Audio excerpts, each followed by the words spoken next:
Today, I am here to talk about something that I was not quite sure I was ever going to talk about.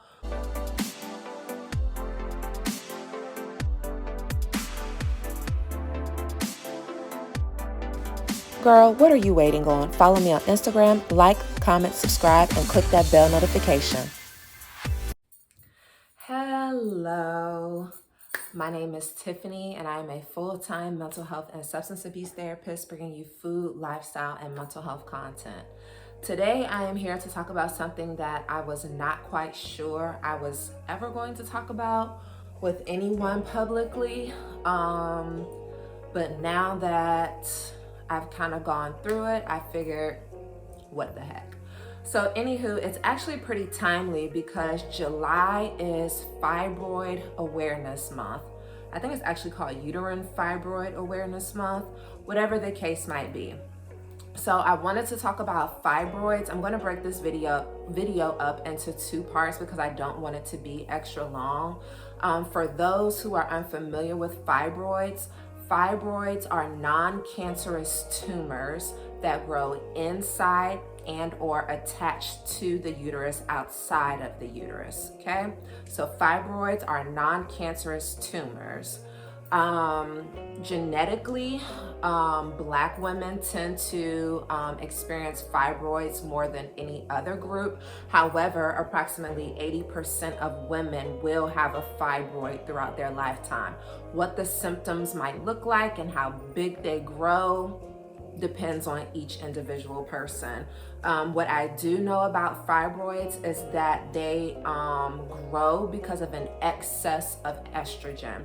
And when I say grow, I want you to remember that they are tumors. So when doctors talk about fibroids, they usually measure fibroids in centimeters and compare them to like fruit sizes. So you might have and other things. So like you might have a fibroid that's the size of a tennis ball, the size of an orange and grapefruit, and then unfortunately for some women, their fibroid can grow to like the size of a watermelon. You can have a little bit of fibroids or a lot. And then when it comes to the fibroids, usually the uterus becomes enlarged because you have these tumors inside of your uterus. So your uterus will, for a lot of women, expand as if you're pregnant because your uterus is containing all of these tumors. So your doctor will also measure your uterus size in terms of weeks of pregnancy. So they'll say your uterus is the size of a 20-week pregnancy. Your uterus is the size of a 6-month pregnancy. So to get kind of like an idea of how big these fibroid tumors can grow, that's some information for you all. Fibroid symptoms really range as far as the symptoms that women take on or experience. So I know for women who have like very serious symptoms, a lot of them may become anemic. And they might need iron transfusions regularly. They become anemic because the fibroids sometimes cause women to bleed a lot. So kind of think about like in the Bible, the woman with the issue of blood, she probably had fibroids. So some women will just bleed constantly. I'm talking like for months on end. I've heard some women say that they just give up and they will just sit in the tub because that's how much they were bleeding, and they would have like large clots that will come out. For other women, the fibroids might be putting pressure on their bladder, which means that they experience frequent urination and or they might leak on themselves because again, the symptoms sometimes mimic a pregnancy, and sometimes pregnant women, when they laugh too hard, when they sneeze, or when they're just going about their everyday life, they might pee a little bit on themselves because the baby is on their bladder. So that's what can happen with fibroids as well. Now you have an excess of estrogen, so sometimes there might be other symptoms like weight gain because your hormones aren't regulated. Of course, there's going to be some bloating and what's the medical term for a distended distended abdomen, maybe like your abdomen sticks out like you're pregnant. If you look at some women's before and after, like it is drastic. I like to call it a BBL surgery because like that's how drastic some of these changes are. There are many other symptoms that I might not know per se, and that I have not experienced. But if you're into or if you're curious, you should research some of it.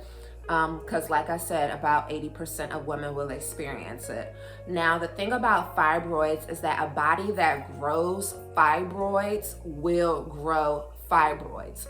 So once you have them removed, your body will continue to make more fibroids, likely until you have an hysterectomy or until menopause, because they're fueled by estrogen. So when a woman goes through menopause, her estrogen levels decrease. So typically the fibroids will shrink in size. So some women might decide to wait until menopause and hope that the fibroid shrinks in size and then becomes, I think the word is necrotic, when it begins to die. Or they might go through the hysterectomy rather than waiting until menopause in like your 50s or whatever, because you're continuing to experience these severe symptoms. There are different types of surgeries that women can get if they choose to have their fibroids removed. One is called laparoscopic.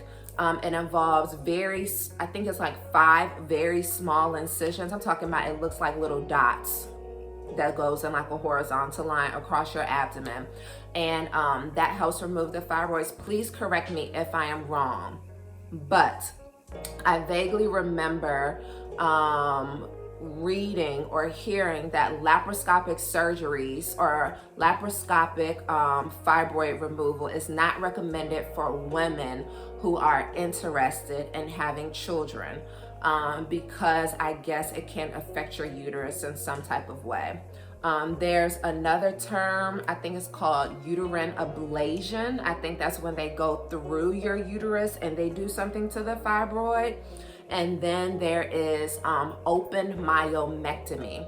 Open means they open up your abdomen, and then myomectomy means that they remove the myoma. Myoma is the fibroid itself. So your incision can be a C-section incision, which is below the bikini line, horizontal, or it can be a vertical incision. If you have larger fibroids, then more than likely you might need that vertical incision so that the surgeon can really get up in there and see everything. If you have smaller fibroids, then more than likely you will have a C-section scar. If you got a good surgeon, your scar will be very small. Some people get staples, some people get the sutures, the dissolvable glue and all of that. If you have already had a C-section before, your surgeon can actually go over that same scar too. Something to be mindful of is that a lot of, well, I don't know if it's a lot, but Black women are more prone to keloid. So if you know that you keloid, then you're going to have to prepare yourself for the fact that your scar is going to turn into a keloid. Now, some gynecologists might remove fibroids, but you might want to go with a surgeon that kind of does it like all the time. You know what I'm saying? Like a surgeon that like always does pelvic surgeries. But like, that's just something to consider if that resource is available to you. I know that there's like this conversation that happens online talking about diet. Some people believe that if you change your diet, then it can slow the growth of your fibroids or help your fibroids die off. As someone who is a true believer in diet affecting your body, I do believe that diet will affect your fibroids and your fibroid growth. However, for some people who have very extreme cases of fibroids, it might not. change anything that much. It might mitigate some of the symptoms that you experience due to your fibroids, but it might not necessarily prevent fibroids from growing or kill off all of the fibroids that you have in your body right now. You feel what I'm saying? Especially if you have multiple fibroids. Because for a lot of women, they'll have a few big fibroids and then little ones, or they'll have like one like really huge fibroid. Some gynecologists might prescribe you a birth control because progesterone or progesterone, how do you say that word? Progesterone, that birth control hormone ingredient, it will slow the growth of your fibroids. So if you're not ready for surgery yet, you might be prescribed, or your gynecologist might recommend you getting on birth control to try to control some of those symptoms and or slow the growth of the fibroid. Now, I know I said that I was going to break this up into 2 parts. So this is the educational piece to educate you about uterine fibroids, some of the options that might be available to you, some of the symptoms, etc., so that you can know what's going on. I believe that it's truly important to talk to your family members, especially like your mom and your dad, about like medical history. For me, as a substance abuse counselor, I always think that it's important to have those conversations about substance use history, and mental health history within the family. But your physical health is also important questions to ask when you talk to your family members, because if your mother had fibroids, then you might also have fibroids. If your mother had a hysterectomy, then you might also need a hysterectomy later on down the line. All right, so I will end this video here. Make sure that you pay attention and you continue to watch for part 2 so that I can tell you all about my journey and my experience with fibroids, okay? That is all for this video. I will catch you on the next one.